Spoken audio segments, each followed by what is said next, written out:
Assalamualaikum warahmatullahi wabarakatuh. Perkenalkan, nama saya Nur Fadila dari kelas AB5I. Di sini saya akan menjawab pertanyaan dari dosen saya, yaitu Ibu Sarah, terkait dengan mata kuliah Humas. Oke, baiklah, langsung saja. Pertanyaan yang pertama, apa itu PR?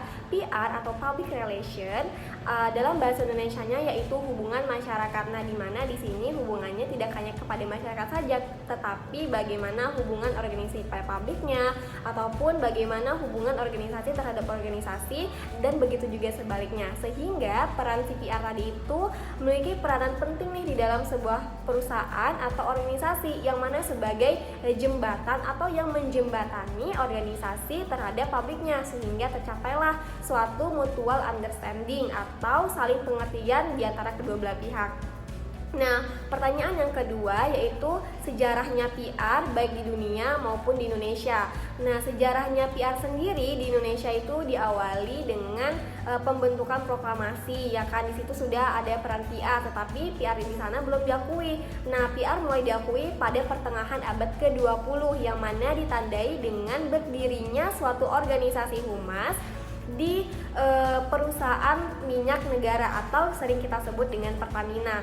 Nah, kemudian pada tahun 1954, ya kan, organisasi humas ini dibentuk kembali nih di berbagai jajaran kepolisian. Kemudian pada tahun 1970-an Humas mulai dibentuk di berbagai perusahaan, baik itu perusahaan milik pemerintah maupun milik swasta. Nah, kemudian sejarahnya di dunia bagaimana? Nah, dia berawal dari abad ke-19, di mana di sini pada masa kerajaan Inggris. Nah, di situ mereka sudah menggunakan jasa PR, tetapi PR masih dianggap bodot. Nah, lambat laun pada tahun 1945 sampai dengan 1968 PR ini mulai berkembang nih, dari mulai tersebar luar di berbagai pendidikan tinggi di negara Belanda sampai ke dunia bisnis.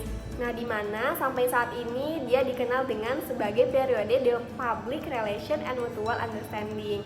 Nah, kemudian pertanyaan yang ketiga yaitu terkait dengan perbedaan antara marketing, advertising, dan PR. Nah, berbicara dengan marketing, dia titik fokusnya terhadap strateginya, di mana yaitu 4P plus 7P, yang nantinya seorang marketer itu harus mampu mempersiapkan segala sesuatu terkait apa-apa yang dibutuhkan oleh perusahaannya gitu.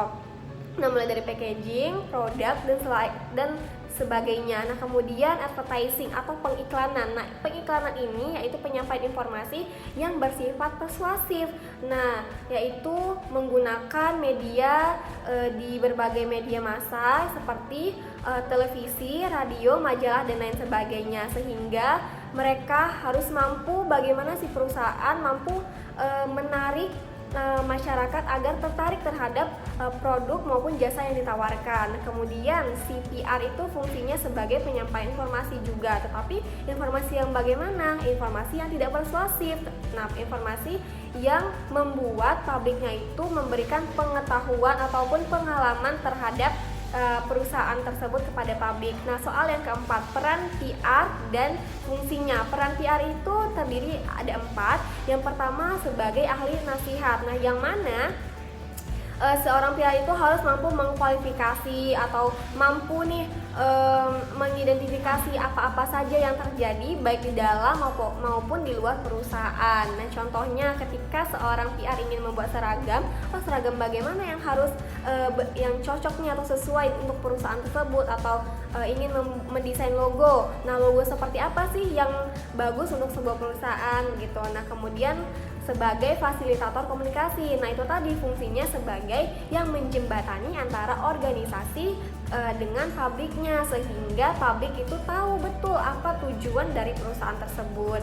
Nah, kemudian yang ketiga perannya yaitu adalah sebagai fasilitator pemecah masalah, di mana CPR tadi berfungsi sebagai dia harus mampu nih berkolaborasi atau saling tukar pikiran kepada divisi-divisi yang lain, sehingga apapun permasalahan yang ada di dalam maupun di luar, mereka dapat memecahkan masalah tersebut, ya kan. Nah, yang keempat adalah teknisi komunikasi, yang mana si PR ini berfungsi sebagai membuat teks pidato, kemudian artikel-artikel atau berita-berita yang akan dikonsumsi oleh media massa. Nah, pertanyaan yang kelima, kepribadian apa yang harus dimiliki oleh seorang PR? Nah, yang pertama, harus mampu mengatasi segala bentuk karakteristik seseorang, ya kan.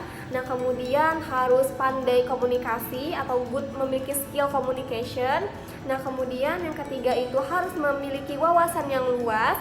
Nah, kemudian yang keempat, mampu mengorganisir baik itu yang penting maupun tidak penting. Dan yang terakhir adalah bagaimana seseorang itu harus mempunyai integritas personality. Baiklah, itu saja jawaban terkait dengan tes 1 saya. Assalamualaikum warahmatullahi wabarakatuh.